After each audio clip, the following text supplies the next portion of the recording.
भारत माता की जय। यह नारा लगाने के लिए किसी भी भारतवासी को ना तो किसी से इजाजत लेने की आवश्यकता है और ना ही किसी को भारत माता की जय बोलने से कोई रोक सकता है। लेकिन कांग्रेस में भारत माता की जय के नारे लगाए जाने से पहले हाई कमान से इजाजत लेनी पड़ती है। हम आपको एक वीडियो दिखाते हैं। यह वीडियो देखिए, आपको सब कुछ समझ में आ जाएगा। ಅದಕ್ಕೆ ನಾನು ದಯವಿಟ್ಟು ಖರ್ಗೆ ಸಾಹೇಬರು ಅಪಾರ್ಥ ಮಾಡ್ಕೋಬಾರ್ದು, ಒಂದು ಮಾತನ್ನ ಹೇಳಿಕ್ಕೆ ನಾನು ಬಯಸ್ತೀನಿ। ನೀವೆಲ್ಲರೂ ನಾನು ಹೇಳಿದಾಗೆ ಒಂದು ಮಾತನ್ನ ಹೇಳಿ, ನಾನು ಭಲೋ ಭಾರತ್ ಮಾತಾ ಕಿ ಅಂತೀನಿ, ನೀವೆಲ್ಲರೂ ಕೂಡ ಗಟ್ಟಿ ಮುಷ್ಟಿಯನ್ನು ಮಾಡಿ ನೀವು ಜೈಕಾರ ಹಾಕಬೇಕು, ಅವರಿಗೆ ಗೊತ್ತಾಗಬೇಕು। तो ये वीडियो कर्नाटक के कलबुर्गी में शुक्रवार को हुई कांग्रेस की एक चुनावी रैली का है, जिसमें कलबुर्गी के विधायक लक्ष्मण सावदी भारत माता की जय के नारे लगाने से पहले कांग्रेस के अध्यक्ष मल्लिकार्जुन खड़गे से इजाजत मांग रहे हैं और ये उम्मीद भी जता रहे हैं कि इससे खड़गे जी को कोई दिक्कत नहीं होगी। लेकिन सवाल यह है कि खड़गे जी को दिक्कत क्यों होगी? क्या कांग्रेस आलाकमान ने भारत माता की जय के नारे ना लगाने की कोई इंटरनल एडवाइजरी जारी की हुई है? क्या कांग्रेस आलाकमान ने भारत माता की जय के नारे लगाने पर कोई रोक लगाई हुई है?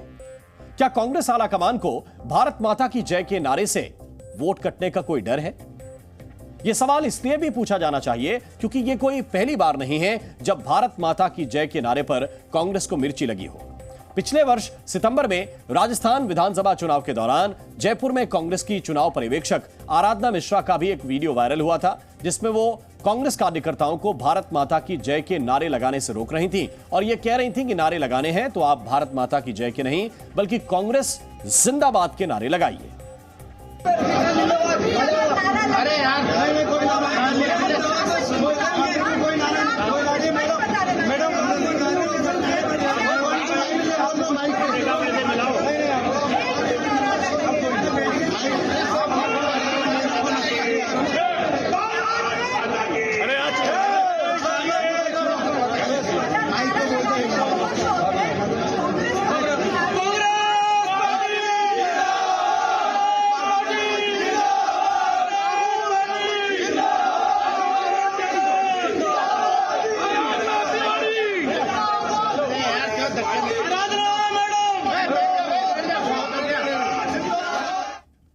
तो वीडियो देखकर आपको समझ में आ रहा होगा कि भारत माता की जय के नारे पर कांग्रेस की क्या लाइन है और आपके दिमाग में यह सवाल भी उठ रहा होगा कि जो कांग्रेस भारत जोड़ो के नाम पर राजनीतिक यात्राएं करती है, उस कांग्रेस को भारत माता की जय के नारे से परहेज क्यों है? इस सवाल पर कांग्रेस का आलाकमान चुप्पी साध जाता है, लेकिन बीजेपी को कांग्रेस पर आरोप लगाने का मौका मिल जाता है। ये वही कांग्रेस है जिनके नेताओं ने विधानसभा के अंदर पाकिस्तान जिंदाबाद के नारे लगाए थे। दिखती है कि कांग्रेस की कितनी दुर्गति हो गई है।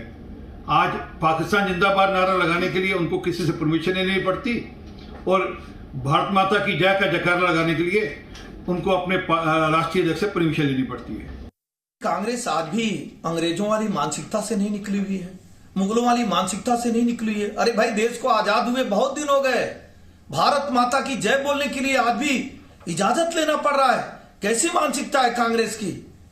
कांग्रेस के लोगों को समझना होगा कि आजाद देश है और भारत माता की जयकारे के लिए ही बहुत सारे लोगों ने अपने जान की कुर्बानी दे दी, लेकिन कांग्रेस के अंदर कोई बदलाव नहीं आ रहा है। मैं भर्त्सना करता हूं कांग्रेस के ऐसे नेताओं का जो भारत माता की जय के लिए कांग्रेस के बड़े पदाधिकारियों से इजाजत मांगते हैं।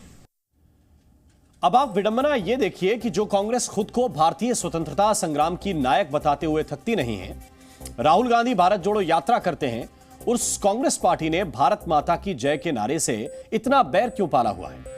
दरअसल यह पूरा मामला राजनीतिक है, इसको आपको समझना पड़ेगा। बीजेपी कहती है कि यह नारा देश के लिए समर्पण भाव को दिखाता है, लेकिन कांग्रेस कहती है कि इस नारे का मकसद देश का भगवाकरण करना है।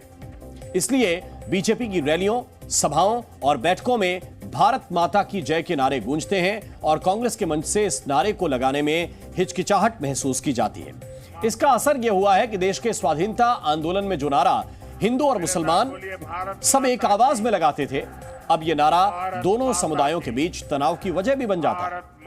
इससे एक बात तो स्पष्ट है कि भारत माता की जय के नारे का पूरी तरह राजनीतिकरण हो चुका है। भारत माता की जय कहने वाला बीजेपी समर्थक और भारत माता की जय का नारा नहीं लगाने वाला कांग्रेस समर्थक। भारत माता की जय का नारा बीजेपी को हिंदू वोटर्स से जोड़ता है और भारत माता की जय के नारे से किनारा कांग्रेस को मुस्लिम वोटर्स से जोड़ता है।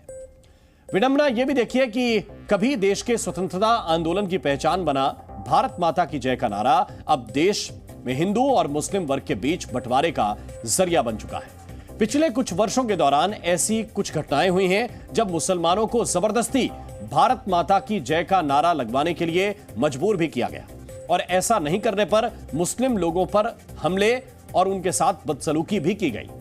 भारत माता की जय का नारा लगाने में कांग्रेस की हिचकिचाहट की एक बड़ी वजह यह भी है कि इससे कांग्रेस को अपना मुस्लिम वोट बैंक खिसकने की चिंता सताती है। तो बीजेपी नेता भारत माता की जय के नारे को लेकर कितने अग्रेसिव हैं, यह आपने इस वीडियो में देखा और इसी नारे को लेकर कांग्रेस कितनी उदासीन है, यह भी आपको हमने दिखाया। दरअसल दोनों ही पार्टियों की इस नारे को लेकर अपना अपना राजनीतिक दोनों पार्टियों का एजेंडा है। बीजेपी के लिए भारत माता की जय के नारे का मतलब है राष्ट्रवाद और देश प्रेम और कांग्रेस के लिए भारत माता की जय के नारे का मतलब है हिंदुत्ववाद और भगवाकरण। यही वजह है कि बीजेपी इस नारे का इस्तेमाल हर जगह करती है और कांग्रेस इस नारे से बचती है और दोनों की रणनीति की सिर्फ एक वजह है, इस नारे को लगाने से मुस्लिमों का इनकार, जिसके पीछे भी असदुद्दीन ओवैसी जैसे मुस्लिम नेताओं की राजनीति है जो भारत माता की जय का नारा न तो लगाते हैं और मुस्लिमों को यह नारा ना लगाने के लिए उकसाते भी हैं।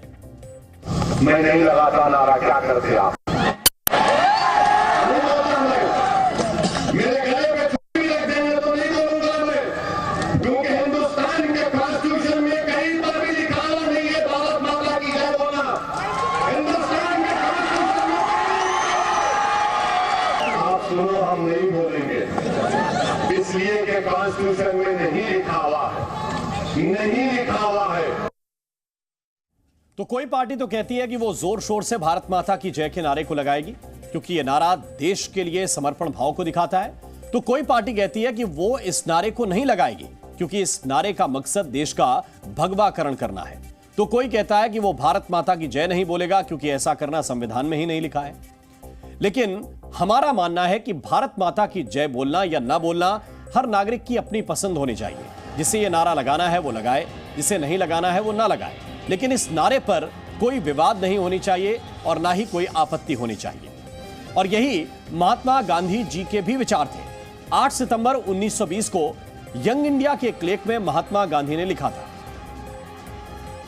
उन्होंने क्या लिखा था ये हम आपको बताएंगे, लेकिन उससे पहले की स्थिति जरा देखिए। भारत माता की जय चुनावी नारा कैसे हो गया? प्रधानमंत्री कहीं जाते हैं, गृह मंत्री कहीं जाते हैं, बीजेपी के नेता कहीं जाते हैं, मंच पर जब भी संबोधन होता है, किसी दूसरे नेता को बुलाना होता है, किसी का वेलकम करना होता है, चुनावी सभा का आगाज करना होता है, किसी सभा का समापन करना होता है, तो यह नारा आपको अक्सर बीजेपी और उससे जुड़े हुए संगठनों के लोगों की जुबान पर दिख जाएगा। लेकिन इससे कुछ लोग हिचकते क्यों हैं, यह भी एक बड़ा सवाल है। महात्मा गांधी क्या कहते थे वो हम आपको बताते हैं। उन्होंने लिखा था कि देश के लोगों के बीच एकता को मजबूत बनाने के लिए 3 नारे लगाने चाहिए: अल्लाहू अकबर, भारत माता की जय और हिंदू मुसलमान की जय। गांधी जी ने कहा था कि इन 3 नारों को क्रमबद्ध तरीके से लगाने में किसी को समस्या नहीं होनी चाहिए। महात्मा गांधी ने यह भी कहा था कि बिना हिंदू मुसलमान की जय का नारा लगाए भारत माता की जय का नारा अधूरा है। लेकिन गांधी जी यह भी मानते थे कि किसी पर कोई भी नारा थोपा नहीं जाना चाहिए। यानी गांधी जी भी यह मानते थे कि भारत माता की जय के नारे पर किसी एक समुदाय या वर्ग का कॉपीराइट नहीं है और ना ही भारत माता की जय का नारा ना लगाना कोई अपराध है। लेकिन आज इस नारे का इतना ज्यादा राजनीतिकरण हो चुका है कि मुसलमान मानने लगे हैं कि भारत माता की जय का नारा उन पर थोपा जा रहा है और हिंदुओं के मन में यह भरा जा रहा है कि यह नारा ना लगाने वाला देश प्रेमी नहीं है। अब जरा सोचिए, भारत माता की जय का नारा भारत के स्वतंत्रता संग्राम का सबसे बुलंद नारा था। उस दौरान हिंदू और मुसलमान दोनों ही एक साथ इस नारे को जोर से लगाते थे। लेकिन आज इस नारे पर विवाद हो रहा है, इस नारे को सांप्रदायिक रंग दिया जा रहा है। यह बहुत ही शर्म की बात है। जी न्यूज़।